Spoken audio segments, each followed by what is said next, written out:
Hello and welcome to Shauna Stitches, episode number 43. Today is June the 16th, 2019, and I'm coming to you from my home on the Pacific Northwest Oregon coast. I totally blanked out. This is my podcast all about knitting, spinning, and any other fibery kind of crafts I might get into. So I have a finished object for you today, and lately I've really had a lot of finished objects, so I've had a lot of podcasts. That's been really nice.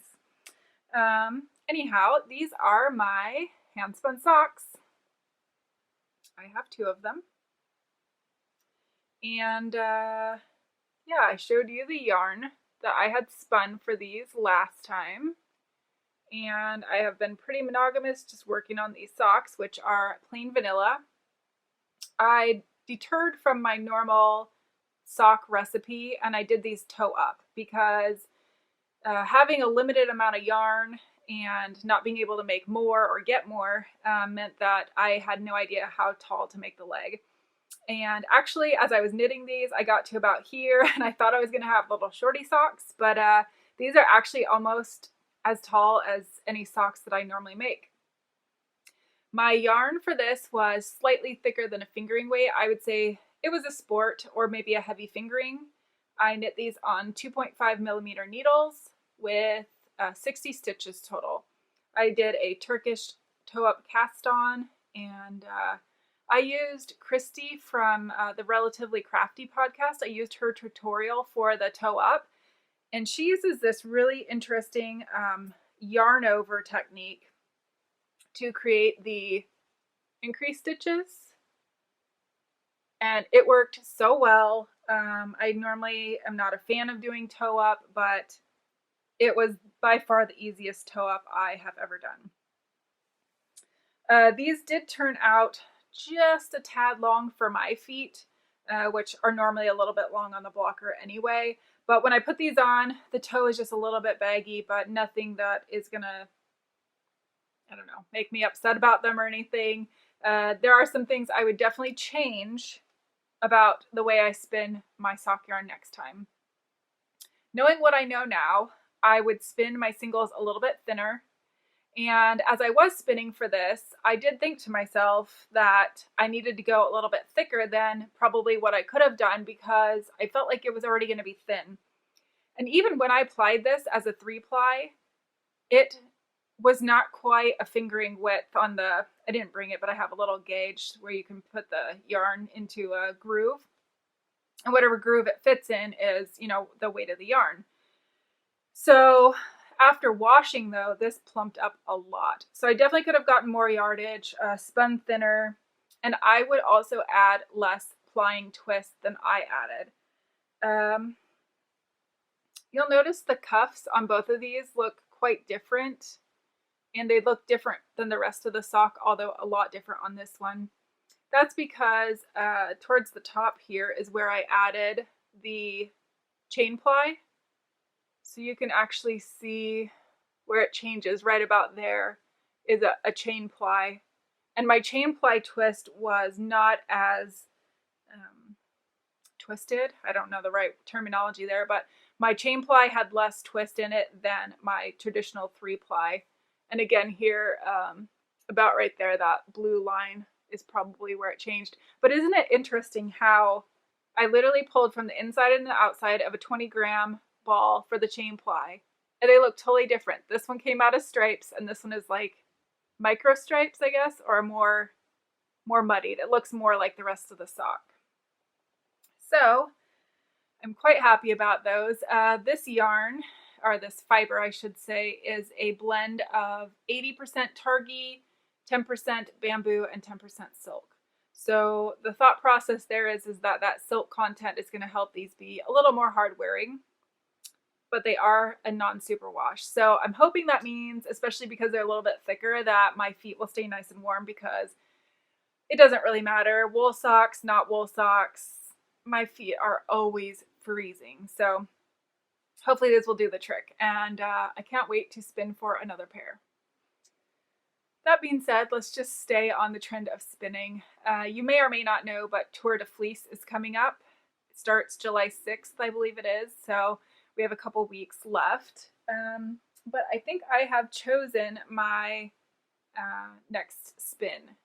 And it's big. It's like bigger than my head.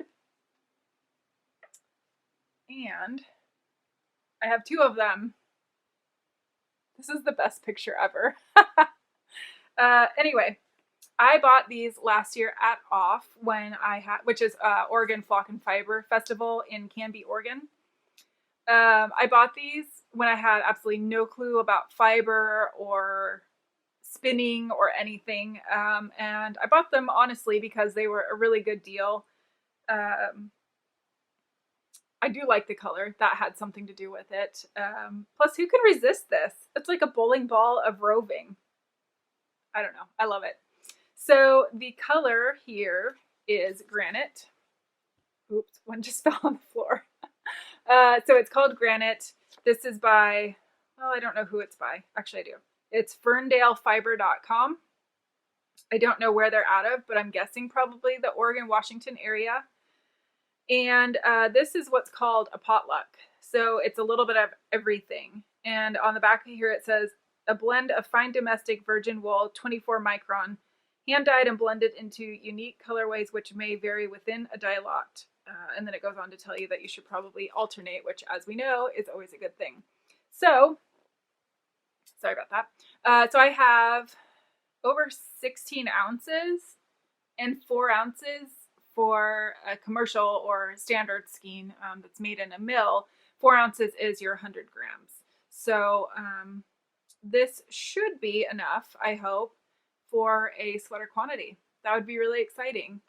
I haven't quite decided yet how I want to spin it. If I want to try for a 3-ply, which would be a little bit sturdier and hopefully produce less pilling, or if I want to do a 2-ply, which would just be a little bit softer. As I said, I don't know what kind of wool is in here. And I'll be honest, I really don't know much about the microns other than to say I do know that the smaller the micron, the softer the fiber. So I don't know where 24 falls on that list. I know some merinos I've heard down to at least 19, maybe less. So 24 is probably not real high on that list. I don't know. I probably wouldn't do this for socks. That's a thing, but I think a sweater. I'm curious how the color is going to come out when I spin it. If it's just going to get muddied up into kind of a gray, which, I mean, it's called granite, so grayish would be okay, I think. Or if it's going to stay with more of these peachy tones. Anyhow, I will figure that out. One thing I did forget to tell you, this is all that I had left for my socks, and this is the chain ply. So this was a total of 2 grams. I probably could have done one more round on each sock, but just to be, err on the side of caution, I'm not mad that I have 2 grams left. It's okay.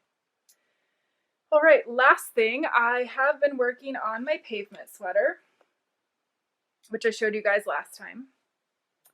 And let me see here. It's kind of a mess. There we go. There's the front, I think. That could be the back. I don't know. Anyhow, I did get the bottom bound off. And it looks a little funny right now, but I did try this on. I will insert a picture because it looks good. I don't think I told you guys last time, but the Holskarn coast that I'm using, when I did my swatch, it shrunk up quite a lot. So I have actually knit this quite a bit bigger than I normally would to account for that shrinkage. So hopefully after it's washed, it's all going to come out okay. But as you can see in that picture that I have inserted, it looks big, but I would rather have something too big than too small any day. So I've started the first sleeve, and see, I've done 2 decreases on the sleeve. I think I have 2 more to go, plus a little bit, and then the cuff that's going to look just like the hem here. I did use the Very Pink Knits super stretchy bind off that she has a tutorial for on her YouTube channel. And I was a little worried because some people said that they used a stretchy bind off and it kind of flared out. But mine does not flare out, and I attribute that to the fact that when I bind off probably tighter than some people would. So it all works out. I think that's it for the knitting. That's my plan, is to finish that pavement sweater. So that should be the next thing that you guys see. Although I did buy some yarn to knit a market bag, or more than one, because Oregon is shifting towards going to reusable bags more and more, which I'm not opposed to. I'm just not really prepared for. So I figure I better get some of those done sooner than later. Yeah, so I guess now we're on to a little bit of life stuff, which I do have a little something for you today. I forget if I said. Anyway, it is Father's Day, so happy Father's Day to everyone who's a father who's watching. And also thanks for everyone who has returned and new viewers as well. I forgot to say that at the beginning. But yes, on the subject of Father's Day, so it's no longer like a hard holiday for me, but my dad's been gone for 25 years now, so it's a very long time, and this day is just kind of like any other day, I guess. But for those of you who still have fathers, I hope that you were able to spend some time with them and have a really great day. We were supposed to go see Glenn's dad today, but we're actually going to do it a little bit later in the month, which is totally fine by me. They actually did that to accommodate me on my schedule, which was not necessary, but obviously I appreciate it. It's always fun to get together for dinner. So other than that, I just replaced our outdoor backyard light. It's like one of those motion sensor lights.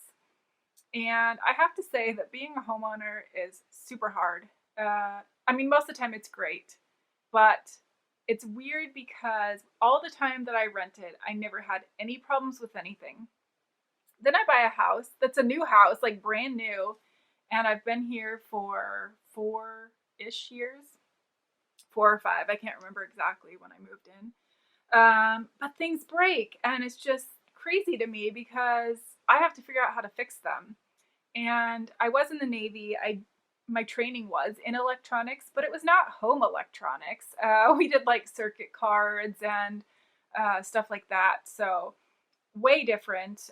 Although, of course, it's electricity. It's the same concept, but it is not easy. So I had to replace, probably 2 years ago now, the lights in the front of my garage, because the ones that they put in are these LED lights that you can't replace the bulbs in, which is just silly to me, because then you have to replace the whole fixture, and it's not easy. Plus, it's a little scary. I mean, obviously you turn off the breaker, but it's always in the back of my mind, there's that chance that, like, is it really off? And I know I should have like a multimeter tester to make sure there's no power, but I don't have one, so I just go for it. And so far I have not been shocked, knock on wood.